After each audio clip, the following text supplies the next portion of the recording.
श्री स्वामी समर्थ. नमस्कार, मी नंदिनी. माझ्या यूट्यूब चॅनलवर तुमचं खूप मनापासून स्वागत करत आहे. तुमच्या मनातील सर्व चांगली इच्छा स्वामी महाराज पूर्ण करो ही स्वामींच्या चरणी प्रार्थना करते आणि आजच्या व्हिडिओला सुरुवात करते.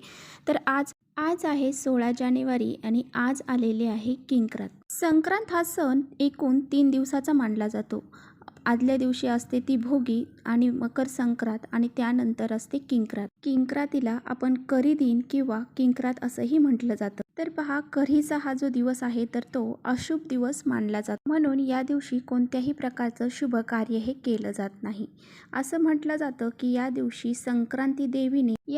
देवीने कर्कासुराचा म्हणजे हा एक राक्षस होता, त्याचा वध केला होता. त्यामुळे या दिवशी किंक्रांत हा दिवस साजरा केला जातो. किंक्रांत जी आहे तर ती बऱ्याच ठिकाणी वेगवेगळ्या पद्धतीने साजरी केली जाते. तर या दिवशी पहा, बरेच ठिकाणी धिरडे, गुळवणी हे बनवले जाते आणि भोगीच्या दिवशी मिक्स भाजी बनवली जाते आणि संक्रांतीच्या दिवशी पुरणपोळी बनवली जाते. किंक्रांतीच्या दिवशी पहा, बऱ्याचशा गोष्टी ह्या करायच्या नसतात आणि काही उपाय हे आपल्याला करायचे असतात. तर महिलांनी कोणती कामे आहेत तर ती चुकून करायची नाही, त्याबद्दलच आजच्या व्हिडिओमध्ये आपण जाणून घेणार आहोत. आणि जर महिलांनी चुकून जर ती कामे केली तर वर्षभर संकट, कटकटी, अडचणी मागे लागतील आणि हे काही गोष्टी ज्या आहेत तर ते जर आपण केल्या तर आपल्याला पूर्ण वर्ष हे सुखात जाईल. त्यामुळे या दिवशी काय करायचं आहे, काय नाही याबद्दलची माहिती आजच्या व्हिडिओमध्ये आपण घेणार आहोत. त्यामुळे व्हिडिओ कुठे स्किप न करता शेवटपर्यंत नक्की बघावा, जेणेकरून तुमच्यापर्यंत योग्य ती माहिती पोहोचेल.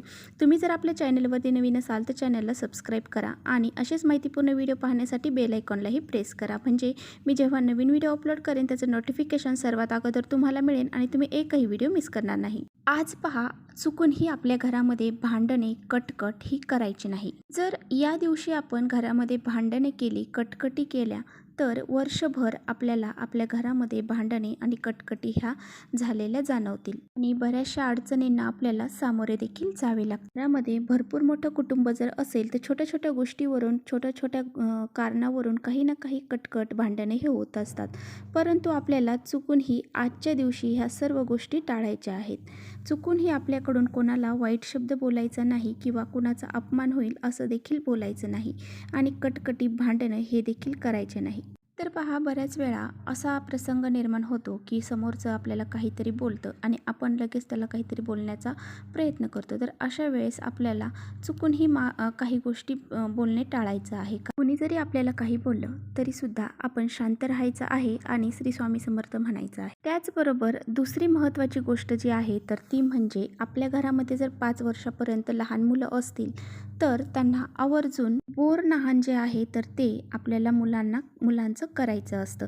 जे 5 वर्षापर्यंतची मुलं आहेत तर त्यांना अंघोळ न घालता डायरेक्ट बोरानेच अंघोळ घालायची आहे आणि असं बोर नहाण केल्यामुळे वर्षभर मुलांना कोणत्याही प्रकारचे किरकिर ते करत नाहीत किंवा त्यांच्यावरती कोणते संकट येत नाही. तर पहा, संक्रांत ही काळ्या रंगावरती आलेली आहे आणि त्यामुळे आपण काळा रंग हा वर्ज केला होता. परंतु हा काळा रंग जो आहे तर तो संक्रांतीच्या दिवशी वर्ज्य होता.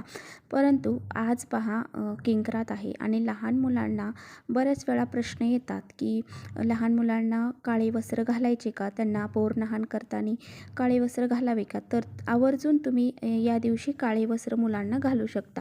कारण पहा, की संक्रांतीचा दिवसच फक्त आपल्यासाठी काळ्या वस्त्रांसाठी वर्ज्य होता. बाकी सर्व दिवस हे तुम्ही कोणत्याही कलरचे कपडे घालू शकता. आणि रथसप्तमीपर्यंत तुम्ही जरी काळ्या रंगाच्या साड्या वगैरे घालून जरी हळदी कुंकू केलं तरी काही हरकत नाही.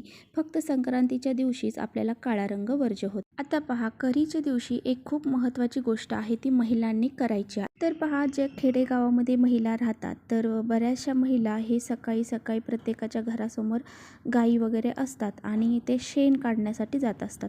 परंतु पहा, या दिवशी करीच्या दिवशी आपल्याला चुकूनही शेणामध्ये हात घालायचा नाही. सिटीमध्ये राहणाऱ्या बायकांचा शेणामध्ये हात घालण्याचा संबंध येत नाही, परंतु जे खेडेगावामध्ये राहतात तर त्यांचा शक्यतो संबंध येतो. त्याने चुकूनही या दिवशी शेणामध्ये हात घालू नये. त्याचबरोबर असं म्हटलं जातं की किंक्रांतीच्या दिवशी स्त्रियांनी केसही मोकळे सोडू नयेत. कारण पहा, जेव्हा सकाळ संध्याकाळ आपण झाडू मारतो तर त्यावेळेस आपल्या केसांची वेणीच घातलेली असावी. त्या दिवशी पहा, केस मोकळे सोडून आपल्याला झाडू आहे तर तो मारायचा नाही. तर तुम्ही केस बांधूनच नंतरच घरामध्ये झाडू हा मारायचा आहे. पहा, सर्वात महत्त्वाची गोष्ट, आपण भोगीच्या दिवशी पहा जी बाजरीची भाकरी आहे तिला तीळ लावून बाजरीची भाकरी बनवत असतो. ती जर आपण किंक्रांतीच्या दिवशी खाल्ली, म्हणजे त्या दिवशी तुम्ही बनवून जरी खाल्ली तरी खूप चांगलं मानलं जातं की किंक्रांतीच्या दिवशी तीळ लावलेली भाकरी खाल्लेलं. आणि यामुळे काय होतं की आपल्या मागे कोणत्याही प्रकारचे कटकटी भांडणही लागत नाही. त्याचबरोबर लहान मुलांवरून आपल्याला आज काही उतारा देखील करायचा आहे. तर 7 लाल मिरच्या घ्यायच्या आहेत, थोडेसे काळे तीळ घ्यायचे आहेत आणि हे 7 वेळा मुलांवरून उतरवून घ्यायचे आहेत आणि त्यानंतर ते उतरवायचं आहे. 7 वेळा उतरवल्यानंतर संध्याकाळी करायचं आहे आणि ते उतरवल्यानंतर आपल्याला चुलीमध्ये तुम्ही हे जाळू शकता किंवा मग एखाद्या तुम्ही पेटवून सुद्धा देऊ शकता किंवा डस्टबिनमध्ये देखील टाकू शकता. तर या प्रकारे आपल्याला या दिवशी ज्या काही गोष्टी पाळायच्या आहेत तर त्या मी तुमच्याशी शेअर केलेल्या आहेत. तुम्हाला व्हिडिओ जर आवडला असेल तर नक्की लाईक करा. चॅनलवर नवीन असाल तर चॅनलला सबस्क्राईब करा. परत भेटूया अशा छानशा व्हिडिओसोबत. तोपर्यंत श्री स्वामी समर्थ.